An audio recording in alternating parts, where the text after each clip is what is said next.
rested from my 14-hour coma, came out of my cocoon a new, more beautiful, stronger man. How was the trip, you say? Well, it's kind of like going farming. I went down there to plant seeds. You don't buy a $3,000 guitar from a stranger out of his garage without knowing him for a while. And that is true. Many of the instruments I have sold, you gotta build relationships. People gotta know your heart before they'll let you do that. And it's what we had to do. Why go down there in a pandemic, you say? Q, it's dangerous. It's dangerous. You could die. It's COVID. Well, I've filled in at numerous clubs for gentlemen who are at risk, highly at risk for the old virus, and I've noticed that club after club has record attendance. So I knew there was a chance that people were hungry to get out there and really get their hands on some life, take a bite out of life. Death be damned, we're gonna live. And if that's the case, I'm going to be there because it's an opportunity for a lot of people to walk by my instruments and see my designs. On the other side, if it's one of the worst years in the world, well, guess what? That's good for me too, because I have to stop and explain a lot of things about my instrument. And that's a terrible thing for a product, right? I have a sound hole hidden inside the scroll. You can't see it. I have to tell you it's there. And I have to tell you why it's better. Then you have to strum a chord. And you have to go, oh my God, you got that sound out of an oval hole instrument? How did you do that? And I say, well, I'm magic. Duh, can't you tell? The wizard hair? Which I'm probably going to get a haircut today. It's getting dangerous around the machines. And I keep losing my hair ties. I think my daughter keeps stealing them. But anyway, I got to explain things. My headstock angles. Choices like that, I have to have a long conversation with people about why you should buy small batch artisan guitars with a new creative approach to guitars. It's not just set in stone based on what they did 100 years ago, or why I'm not making a Telecaster copy and slapping my name on the headstock. That takes a conversation. I have to have time. So if there's a limited crowd, guess what? I have time to make that conversation happen. So it was win-win for me. And it's exactly what I got to do. I got to have quality conversations with a light crowd and plant some good seeds, give people a little reason to trust me. Now that they fan me up on Facebook, they can see what I do, they can see what I'm all about. And down the road, if they're ready for an artisan-built guitar or mandolin or bass even, they'll call me. Bass players, I'm so sorry. There was I think 3 basses, and it's a guitar show, and there was 3 bass guitars there, and they were all vintage, priced and vintage. If you wanted a 57P bass and you had 11 grand in your wallet, you were gonna have a good time there. If there were 2 guys that wanted that and they were ready to buy, one of them would have had a good time there. The other one would have went home disappointed. Thank you. Thirsty. So other than that, it was great. I got to meet some great people from the Zither Stand Company. Got to hang out with Ben Van Dyke from Sedalia. He makes custom hardware. He's a good buddy. I was across from the Jimmy Wallace gigantic guitar booth. He puts on the show, and they seem like really great people. But, I'll tell you, from my perspective, it's a bit of David versus Goliath, a bit of Bob's Burgers versus all the giant hamburger chains.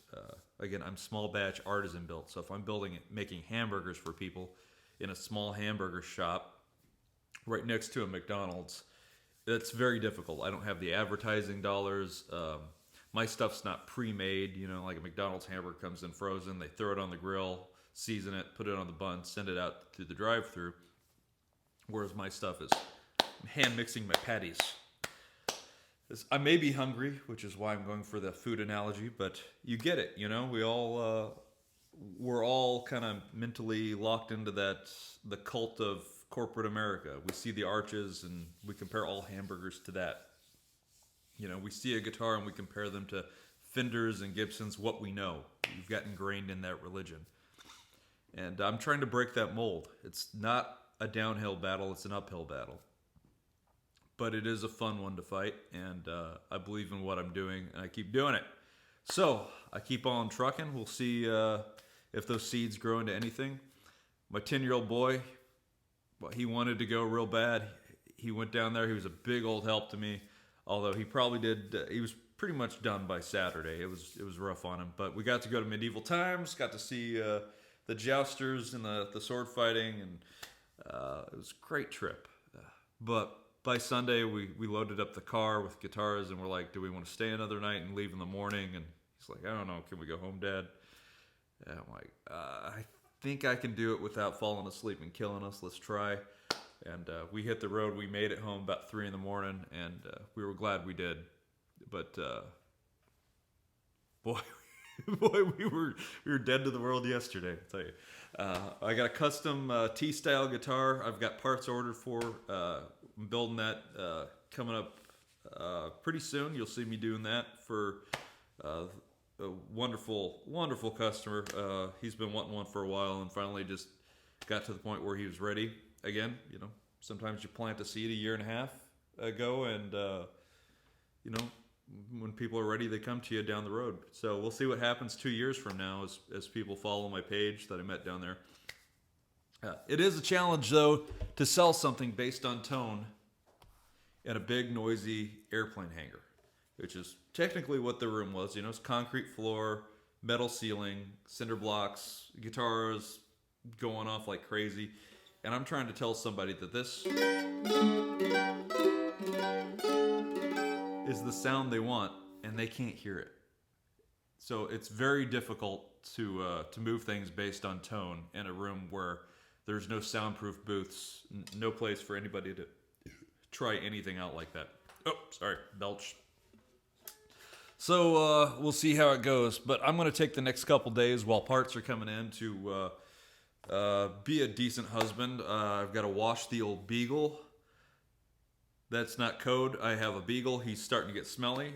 He needs a bath. I'm going to do that today. I'm going to get a haircut a little bit because it's getting dangerous around the machinery. We got to do some yard work, things I've neglected while getting ready for the show. Then I might come out here. I might take that turquoise scroll guitar, give it a nice gloss, because I wanted to do that one in gloss. I just didn't have enough time for the show to get it ready for it, so I went satin. But there's no big deal. I'm going to sand off the top layer of satin. Satin's only on the top layer, so I can sand that back and hit it with some either gloss lacquer or some catalyzed gloss lacquer and buff it the next day and put her back together. It's no big deal. Anyway, I've been rambling for a while. Anyway, I had fun. I'm back. If you need some repairs done, I'm not going to turn you down. Okay? I was turning you down for the last 2 months because I had to build for this show. I was really trying to get into these Dallas market here. I was trying to say, hey, I'm here. And I had to tell you no. But now I'm not going to tell you no. If you need bring me your huddled masses, your fret dresses, your refrets, your nut jobs. Again, not code like the Beagle thing. I'll repair your guitar for you now. Ain't too proud to beg. I'm sorry I had to put everybody off for a while, but it was necessary to do a good job at that show, and I did. Back, and if I can get time, I'm going to build an acoustic guitar with my scroll platform. That's my dream right there. That's the big deal. I've been thinking about this for years. I've been wanting to do this for years. An acoustic guitar with a big bassy sound like a flat top, but in an arch top platform that is way more stable. You don't have to worry about the action changing every time the humidity changes. That's here. I've been wanting to do that for years, ever since I worked at Guitar Center, and their humidity controlled room ruined thousands of dollars worth of great guitars. They just ended up having all the tops domed on them, and I remember talking to management about that and just having to fight to get the dehumidifier to work and to get the humidifier to be on 24 hours a day in the middle of winter. They have a humidifier that's only on during work hours, which is like only 8 hours, and then turn the power off in the room, and there's no humidity in there. I digress. They're going to get pissed off at me for talking bad about them. Nobody's watching this video that long anyway, but that's the key. I want to make a guitar that doesn't change the action and the playability so much when an acoustic guitar, when it the humidity changes. And I'm rambling about that. It's a 10-minute video, but that's important. And I'm going to build that.